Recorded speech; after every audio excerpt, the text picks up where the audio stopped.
you see yourself? I'm proud of myself.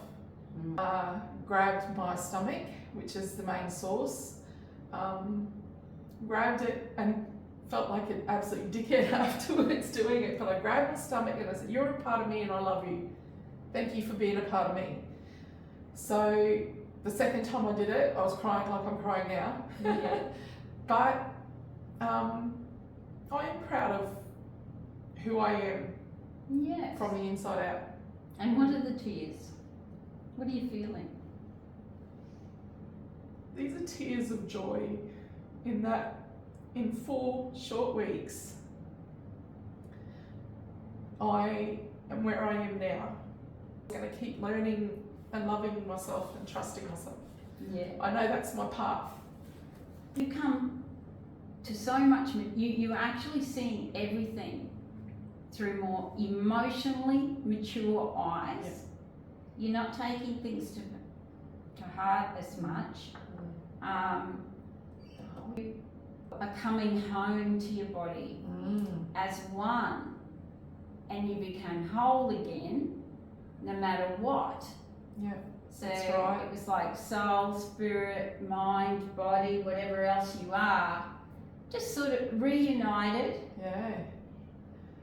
And you even said, you even said your body needs you as much as you need your body. I did and that say you that. need each other. I can't remember, but I Yeah. specifically remember that because I'm thinking on behalf of all girls. You know how many girls, like the whole conditioning we have about our physical appearance makes us jump out, look at it and hate it like everyone else.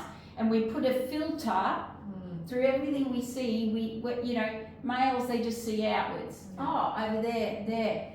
Right, we see, even when we're authentic, back here, we still see a version of ourselves, the one that we see, they see. Yeah. And it's always there. Yeah. And that's the female Yeah. has that. Yeah. But by taking that down, there's just you and the world, and this whole burden of being good enough physically. Yeah. So this physical veil comes up when a girl is sometimes as young as 8 or 6 when they start eating disorders and things. And that one thing I've even found in the most authentic leaders, they are authentic, but they're authentic here, not here. Yeah. Yes. Yeah. There's that barrier there. You felt disgusting here. You rated it at a 9 out of 10. And that's 1 month ago. And how would you rate that now out of 10? Oh. Even though you have rated them just before. Yeah, I think it's like a 2 or 3 sort of, you know, there now, but I've caught myself holding my posture differently. You know, wearing the same clothes I wear, but I'm just holding myself differently. And because I'm projecting that without realizing it, I'm finding my interactions with other people different as well. Yes. What have you done that's different that you wouldn't have done before? I applied for a community grant to which I then won out of 147 different entries. What was it for? So it was a Raising the Bar grant, $10,000 that I will be using to help people put food on their table for their families. And so you wouldn't have done that before? I wouldn't have thought that we would win. I wouldn't have put myself out there in that position, even though I'm passionate about wanting to help improve how we offer help. I just wouldn't have taken that risk. That would have been too risky for me.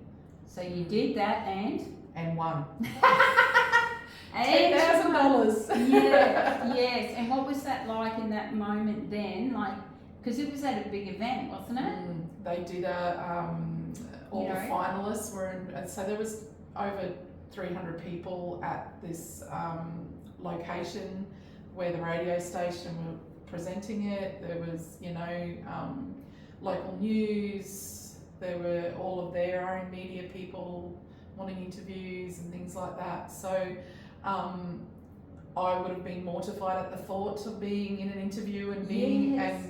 and the old me would have been picking apart what I looked like, how I was standing, what I was wearing, how I answered, and I've watched things back, and I'm just proud that I've been able to be a part of helping others in this way. Yeah.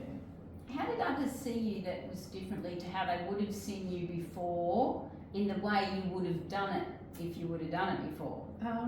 Like, what was different? What has been different? Because I know you've told me how much difference in how others are seeing you. I just, even at that event, people were coming up to me and saying, congratulations, well done.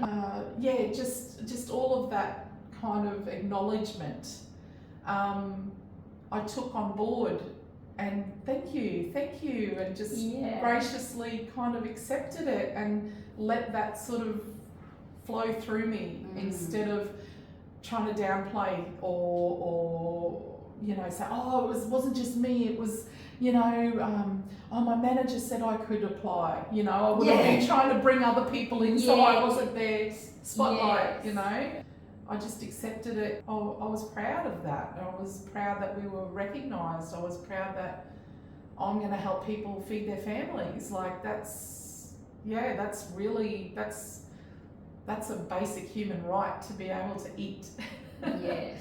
So it's funny that this conversation's happening because I was just talking about food and my, you know, and this is just another component of that. Yeah. That's right. It's so far-reaching. You said that some people have noticed a difference in you. So what have, you know, people who know you noticed since you've been doing this? On the most part, people are, wow, like, you're glowing, you seem just so much more at peace, you know, more, instead of the old me would have been, you know, really happy at some points and then really low and stressed at the other points. Now I'm just like, yeah, okay, let's just do this, and, you know, and just plodding along contently.